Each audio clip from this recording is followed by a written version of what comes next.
Hi naman andito na naman ang anak ng mangungutang nakapunta ng Hong Kong na taga-punas ng puwet at taga-dakot ng tut. Ayan, for today's lunch is braised pork with club sauce. Tara, simulan na natin kainin to. Ayan, ang ating humba for today's video. Ayan, ang parang ang equivalent niya sa atin is humba. Ang sarap yun.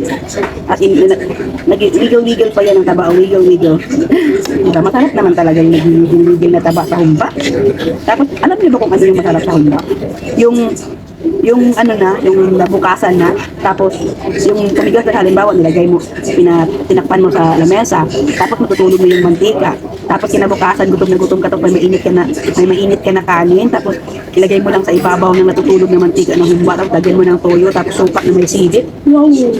Tapos nagkakamay, oh my God! Ang sarap nun. Meron akong ano, yung kapatid ng papa ko, masarap sa maghumba. Every time na may mga handaan na may mga pistahan, yun talagang hinihiling ko sa kanyang humba. Sarap yung mamanining, sarap yung maghumba.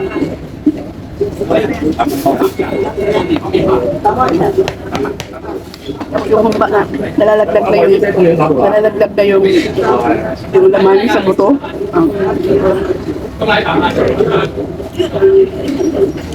Naalala ko dati pag pumunta kami sa ancestral house pa namin sa Surigao, tapos may mga handaan, lagi ko talaga siyang sinasabihan na ano po, palitan ako ng gumba o taguan ako ng gumba ba, kasi hindi man ako sa harapan kapag yung bagong luto, yung pang kinabukasan na ba, yung dudukutin mo sa karapon na may natutulog mo yung mantika, tapos ilagay mo sa mainit na kanin, ilagay mo toyo, ay sarap.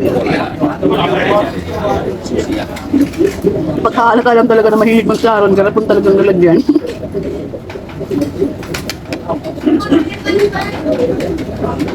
Ayun, kakain na muna ako. Ang sarap. Kita nyo yung taba, nag-wiggle-wiggle na yan. Ano to? Braised pork with plum sauce. So ayan, bye-bye, kain muna. Alright naman ako, grabe naman to.